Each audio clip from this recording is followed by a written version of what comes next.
안녕하세요. 함께하면 행복해지는 토닥토닥 행자TV 오행자입니다. 반갑습니다. 자, 여러분, 요즘 코로나가 확산이 되면서 많이들 불안하시죠? 그래서 외출하기도 더 어렵고 사람을 만나기도 더 어려울 때 아마 더 우울감도 생기고 어떻게 살아야 되지라는 불안함도 더 생기지 않을까 싶습니다.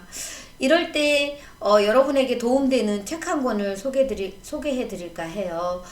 저는 이제 지난 수요일인가요? 제가 오랜만에 서점에를 갔어요. 요즘 인터넷으로 책 주문을 계속 하다가 오랜만에 서점에 가서 이렇게 쭉 한 바퀴 구경을 하면서 그냥 눈에 들어오는 책, 마음에 와닿는 책을 저는 잘 고르는 편이거든요. 그래서 책을 한 9권을 사갖고 왔어요. 제가 다른 거에는 별로 욕심을 안 하죠. 사치를 안 하죠. 그런데 이 책에 대한 부분은 좀 많이 사치를 한다고 표현을 할 수가 있습니다. 다른 돈은 아까운데요. 책 사는 돈은 하나도 안 아까워요. 그래서 책을 사서 그 한 권을 처음부터 끝까지 다 읽지 않아도 그 책을 딱 봐서 어떠한 표지에서 아니면 어느 한 페이지에서만 내 가슴에 딱 와닿는, 내 마음에 울림이 있는 그런 글을 만나면 저는 그 이상의 가치를 한다고 보거든요. 그런데 오늘 여러분에게 요즘 이렇게 코로나로 인해서 더 힘든 시기에 꼭 필요한 책인 것 같아요. 저도 한 이틀 동안에 이 책을 다 봤어요. 그런데 정말 많이 힘이 되고 위로가 됐어요. 짜잔, 이거예요. 내 삶의 의미는 무엇인가 라는 책이에요. 이시영 박사님, 정말 모르는 분 없으시죠? 이시영 박사님과 심리상담가 박상미 박사님 두 분이서 콜라보로 이렇게 책을 쓰셨어요. 그래서 이 책을 좀 여러분께 소개를 해 드리려고 해요. 제목은 내 삶의 의미는 무엇인가. 정신과 의사 이시영과 심리상담가 박상미의 의미치료, 이렇게 해서 책을 내셨는데요. 이시영 박사님은 정신과 의사이자 뇌과학자이시고 또 힐리언스 산마을의 촌장님이시기도 하고 또 유튜브도 하시고 이분 소개야 말로 할 수가 없죠. 대단한 분이시고요. 또 우리 박상미 심리상담가 박상미 박사님 같은 경우는 5만 7천여 명의 교도소 재소자들을 대상으로 마음치유 교육을 하시는 분이세요. 그래서 교도소와 소년원, 소외계층을 대상으로 마음치유 학교를 열고 계시고요. 치유, 회복, 공감, 소통을 주제로 강의하고 글쓰고 다큐 영화도 찍고 이러시는 분이시네요. 현재 경찰대학 교양교육 교수로도 계시고요. 더 공감 마음학교 대표이시기도 합니다. 이분도 정말 대단한 분이세요. 제가 유튜브에서도 우리 박상미 박사님 강의도 들었었거든요. 그런데 되게 시원하게 따뜻하게 그리고 공감해 주시면서 강의를 들으면서도 되게 편안하게 전해졌었어요. 근데 이 책을 이렇게 쓰셨는데 여는 글에서 보면은 이렇게 나와 있어요. 내 삶의 의미는 무엇인가? 의미치료는 인간이 존재의 의미를 찾아가는 의지에 초점을 두는 이론이다 라고 얘기를 했어요. 이 의미치료, 로고테라피는 죽음의 수용소에 라는 책을 쓰신 빅터 프랭클의 책이고 그분의 이론이죠. 모든 인간은 영적인 존재입니다. 의미치료에서 말하는 영이란 인간 내면의 밝은 빛입니다. 상처받아서 만신창이가 된 것처럼 보이는 마음속에도 순수한 밝은 빛, 즉 삶의 목적과 고귀한 의미가 있다는 얘기죠. 불행과 고통밖에 없어 보이는 인생에도 반드시 숨어있는 행복이 있고 고통의 의미를 발견함으로써 우리는 더 큰 성장을 할 수 있다고 합니다. 두 분이서 이 책을 이렇게 쓰셨어요. 그래서 사실은 어제도 저 아는 분의 친구가 자살을 했어요. 그걸 보면서 또 마음이 아팠죠. 떠나는 사람의 마음도 오죽하면 그랬을까라는 생각을 하지만 보내는 사람의 마음도 참 많이 바라보기 힘들었어요. 그래서 우리가 빅터 프랭클의 의미 이론, 로고테라피, 내 삶에 살아야 되는 의미, 내 삶의 의미, 내가 살아야 되는 이유, 이것을 발견하는 순간 우리는 어떤 어려움도 견뎌낼 수 있다고 하잖아요. 그런데 이 책에서 그런 분들에게 내가 정말 나는 살아야 될 이유가 없어. 너무 허무해. 너무 나는 공허하고 삶의 의미를 모르겠어 라고 하시는 분들에게 아마 큰 힘이 될 거라는 생각을 합니다. 저도 많이 위로를 받았거든요. 그래서 1장에서는 이시영 박사님과 박상미 박사님의 대화록처럼 박상미 박사님이 질문을 하고 이시영 박사님이 대답을 하는 식으로 이렇게 이어졌고요. 그 다음에 두 번째는 박상미의 의미치료, 쉽게 만나는 의미치료 강의가 돼 있고, 세 번째는 이시영 박사님이 의미치료의 창시자 빅터 프랭클의 이야기, 이렇게 해서 세 장으로 구성이 되어 있어요. 근데 한번 볼까요? 어떻게 되어 있는지. 먼저 우리 박상미 선생님과 박상미 박사님과 이시영 박사님이 두 분이서 이렇게 대화록처럼 쓴 제목은 의미치료는 인생을 살립니다 라고 이야기를 했어요. 그래서 삶의 의미를 찾는 의미치료, 이렇게 해서 소제목으로 보리 한 톨이 운명을 이기는 방법, 우리는 모두 우주적인 존재다, 이렇게 소제목으로 해가면서 대화록으로 구성이 돼 있어요. 고통을 겪어본 사람만이 희망을 찾을 수 있다. 이 로고테라피의 그 창시자인 빅터 프랭클은 그 아우슈비츠 수용소에서 정말 죽어가는 사람들을 지켜보면서 거기에서 견딜 수 없는 고통 속에서도 나는 여기에서 내가 겪는 이 이야기들을 사람들에게 내가 의사로서 또 이렇게 전해야 되겠다라는 사명을 가지고 견뎌낸 거죠. 근데 이 책을 보다 보니까 그런 죽음의 수용소에서도 순간순간 느끼는 행복들이 있었다는 것에 깜짝깜짝 놀라기는 했어요. 자, 누구나 어려운 인간관계 편해지는 법, 이렇게 다양하게 나와 있는데요. 우리가 가장 요즘에 어려워하는 부분이 뭔가요? 우울증이잖아요.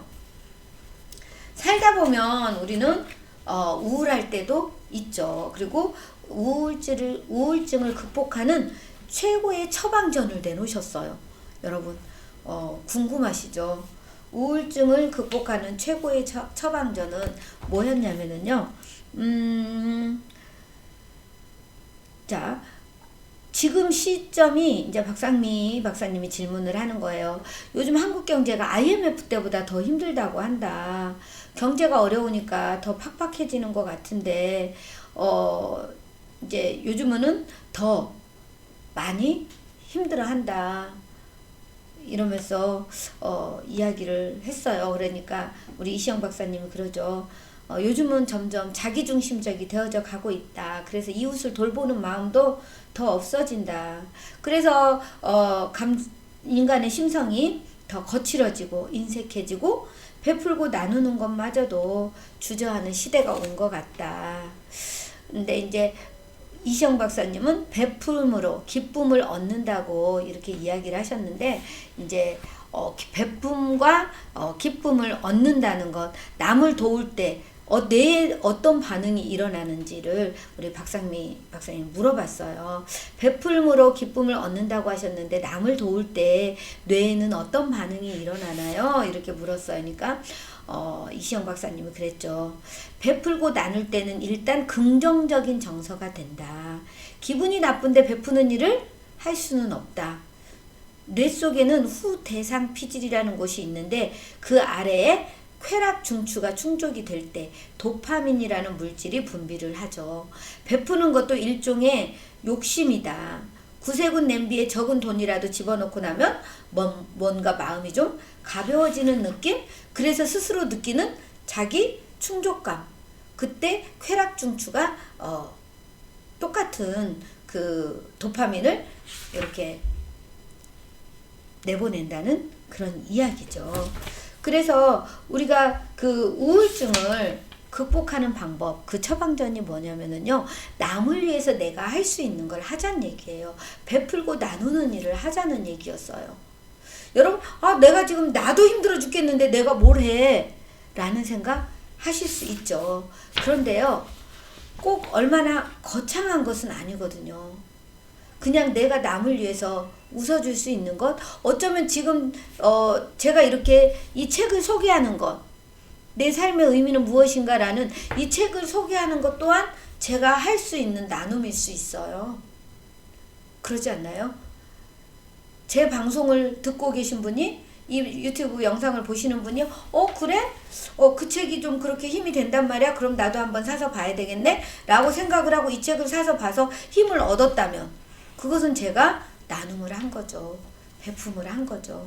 그래서 우리가 그 쾌락중추를 작동하는데 이렇게 베풀고 나누는 것이 또 똑같이 도파민이라는 호르몬을 분비하게 만든다라는 얘기였어요. 그래서 일단은 이 책을 저는 한번 무조건 사서 읽어보시라고 권장을 해드려요. 그러면서 이렇게 이시영 박사님과 박상무이 박사님이 서로 나누는 대화 한번 보시면 좋을 것 같고요. 그 다음에 의미치료에 대해서 지금 이제 박상미 박사님이 쓴 얘기인데요. 나를 살리고 타인도 살리는 의미치료. 삶이 나에게 기대하는 것은 무엇일까? 라고 했어요. 내 인생에 주어진 초의미를 찾는다는 건 절박한 문제다. 인간은 자신의 이상과 가치를 위해 살 수 있는 존재, 심지어 그것을 위해 죽을 수도 있는 존재다. 여러분, 자신의 이상과 가치를 위해 살 수 있는 존재이고 또는 그것을 위해서 죽을 수도 있는 존재라는 것 공감이 되시나요? 충족시켜야 할 의미, 그리고 실현해야 할 사명, 이 두 가지, 내가 이상과 가치를 실현해야 하는 것, 그것이 또 살아야 되는 이유가 되기도 하고 그것을 위해서 죽을 수도 있다는 이야기가 되는 거예요. 내 삶에 책임을 지는 것은 내가 실존하는 이유, 살아야 하는 의미를 찾는 것이다. 삶은 막연한 것이 아니고 현실적이고 구체적인 것이다.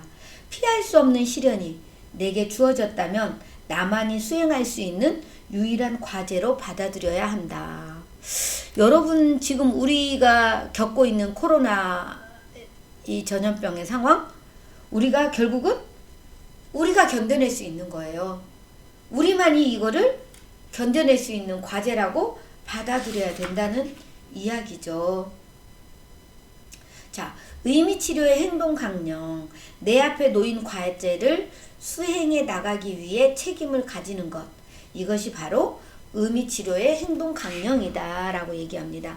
인생을 두 번째로 살고 있는 것처럼 살아라. 그리고 지금 당신이 막 하려고 하는 행동이 첫 번째 인생에서 이미 그릇되게 했던 바로 그 행동이라고 생각해라 라고 얘기를 합니다. 이번 생은 망했다는 말을 농담처럼 내뱉는 사람들이 있어요. 이 말은 오늘 내가 져야 할 책임을 다음 생으로 미루는 책임 회피이자 무책임하게 나의 존재 가치를 부정하는 말이라고 합니다. 여러분, 정말 이 생은 망했어. 이 생에서 이제 나는 의미가 없어 라는 말. 결국은 이것이 책임 회피다 라는 이야기네요. 나를 죽이지 못한 것은 나를 더욱 강하게 만들 것이다. 이 말을 보면서 과거의 고통이 결국은 미래의 걸음이 된다는 얘기죠. 과거에 나를 힘들게 했던 모든 사람들, 그리고 그 경험들도 얼마나 의미가 있냐. 시련은 우리에게 나 자신을 초월할 수 있는 기회를 준다는 것을 잊어서는 안 된다라고 얘기를 합니다. 내가 힘들었던 그런 상황들, 나를 고통 속에서도 죽지 않고 이렇게 견뎌낼 수 있게 죽게 만들지 않은 것들이 결국은 나를 또 고통에서 살아날 수 있는 그런 걸음이 된다라고 이야기합니다. 진정한 삶의 의미는 인간의 내면이나 정신에서 찾을 수 있는 것이 아니라 이 세상에서 구체적으로 찾아야 합니다. 타인을 위해 봉사하고 사랑을 나누는 실천을 하는 것은 나 개인을 넘어서 타인과 더불어서 의미를 창조하는 것입니다. 봉사와 나눔은 진정한 자아 실현이자 자기 초월입니다. 자아 실현과 자기 초월을 통해서 의미 치료의 궁극적인 목표인 나의 나와 타인 모두 행복에 이를 수 있습니다. 라고 얘기하네요. 그래서 삶의 의미를 찾는 구체적인 방법은요. 창조 가치를 발견하는 거예요. 무엇인가를 창조하거나 어떤 일을 함으로써 일, 육아, 교육, 예술활동이나 학문, 사업이나 봉사활동에 몰두함으로써 로고스를 각성시켜 생명 에너지를 충족시키는 것을 이야기합니다. 그게 바로 창조 가치라는 이야기죠. 여러분들이 하고 있는 일, 할 수 있는 일을 이야기하는 거예요. 체험 가치. 어떤 일을 경험하거나 어떤 사람을 만남으로써 다른 사람을 유일한 존재로 사랑함으로써 생명 에너지를 채울 수 있다고 합니다. 우리가 자연을 통해서 아니면 예술을 통해서 사랑을 통해서 이런 체험을 통해서 정말 무아지경에 빠지는 이런 걸 이야기해요. 그런 걸 경험하는 것. 그게 체험의 가치다. 우리 스스로 삶의 경험을 해보는 것, 해보고 나니 우리는 말할 수 있고 그 똑같은 상황에 있는 사람들을 이해하고 또 공감할 수도 있게 되는 거죠. 그 다음에 세 번째는 태도 가치예요. 피할 수 없는 시련에 대해 어떤 행동을 취하기로 결정함으로써 나의 운명, 고뇌에 대해 좋은 태도를 선택함으로써 얻는 의미를 이야기합니다. 그래서 이렇게 의미 치료에 대해서 우리 박상민 선생님이 쭉 이야기를 해주고 계세요. 사실은 이 책을 좀 깊이 이야기를 해드리려고 하면 되게 많아요. 시간이 많이 걸릴 건데 이렇게 스스로 찾아갈 수 있도록 스스로 셀프 상담을 할 수 있도록 그 단계별로 이렇게 체험할 수 있는 것도 이렇게 질문으로 넣어놨어요. 여러분 보시면 예를 들어서 1단계 내가 겪고 있는 시련은 무엇인가요? 라고 물어봤어요. 내 앞에 놓인 시련에 등 돌리지 말자. 시련 속에 내가 성취할 수 있는 기회가 숨어 있다. 그걸 한번 적어보란 얘기예요. 그리고 내 삶의 의미는 무엇인가요?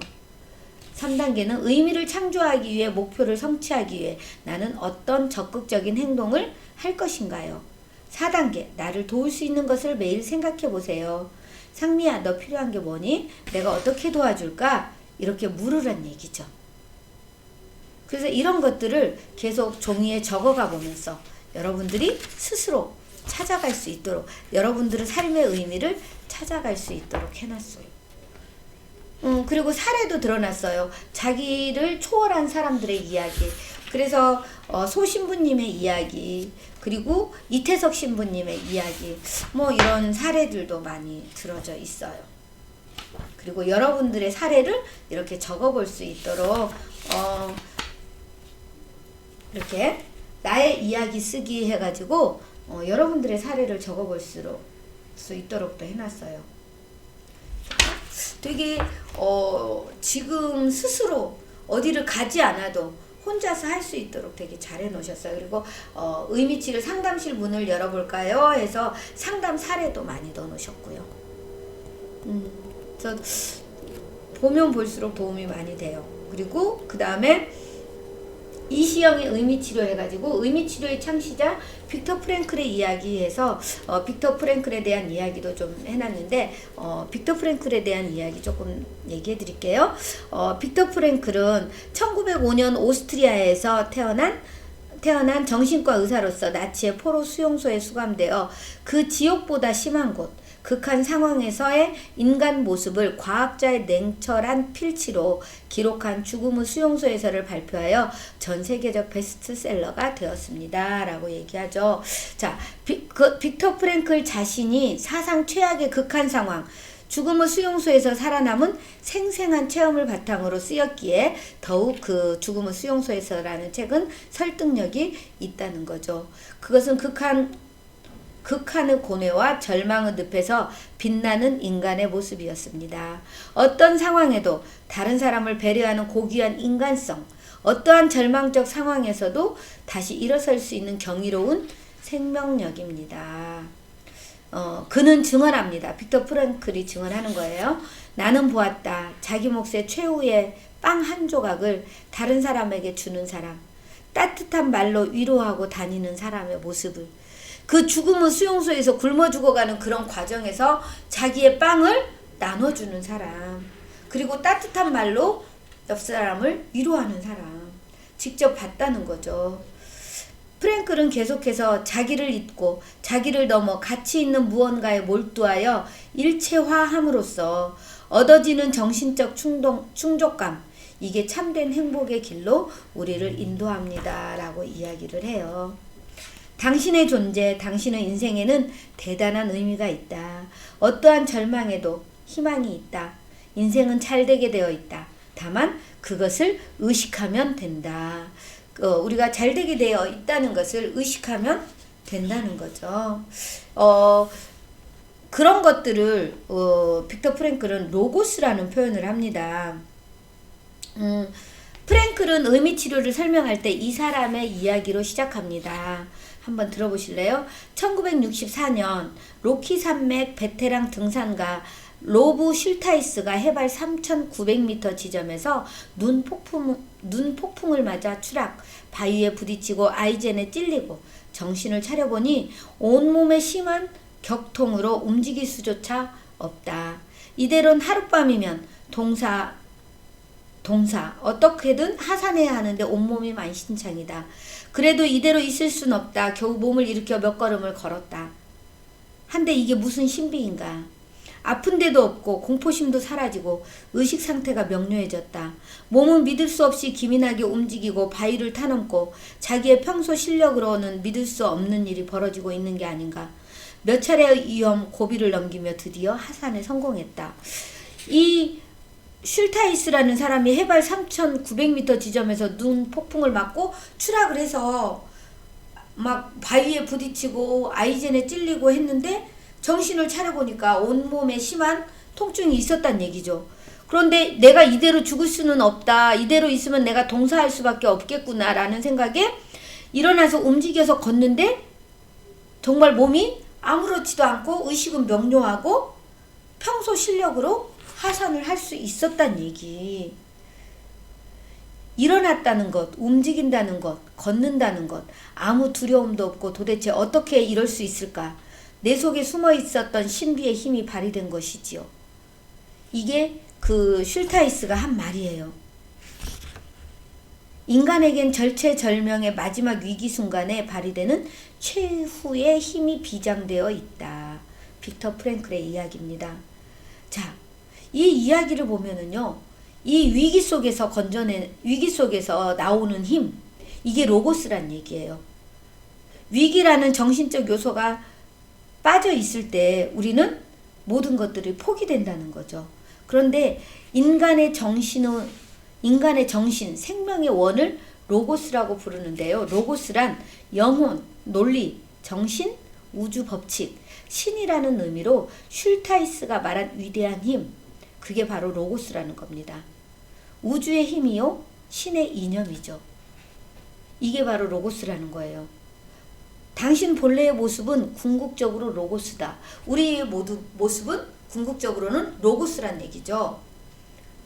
영혼이고 논리고 우주 법칙이고 신이고 우주의 힘이란 얘기예요.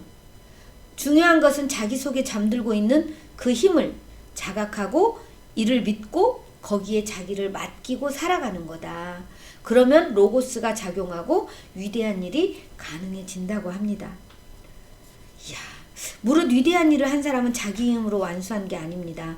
인간이 아무리 우수하다고 해도 대단한 건 아닙니다. 그들은 우주의 힘을 빌려서 위대한 일을 행한 것입니다.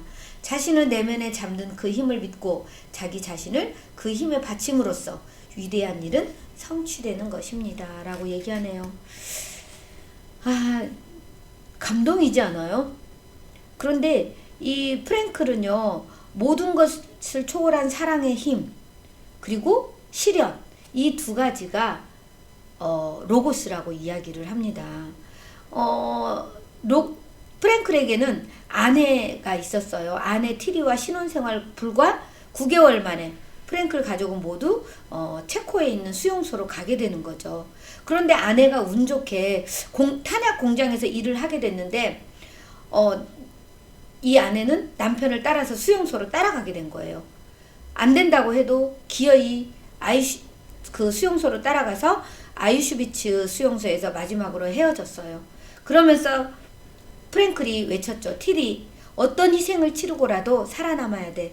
어떤 희생을 치르고라도. 결국은 프랭클에게 아내에 대한 사랑은 로고스였다는 거죠. 그래서 고통과 사랑은 프랭클의 사상을 구축하는 두 개의 기둥이다라고 이야기를 합니다. 여러분 시련 없이 성장한 사람 없고요. 정말 또 그 사랑 없이 성장하는 사람이 없습니다. 그래서 시련과 사랑은 서로 축이 돼서 우리를 로고스, 위대한 힘을 만들어낸다는 거죠. 우리 안에는 그렇게 위대한 힘이 있다는 거예요.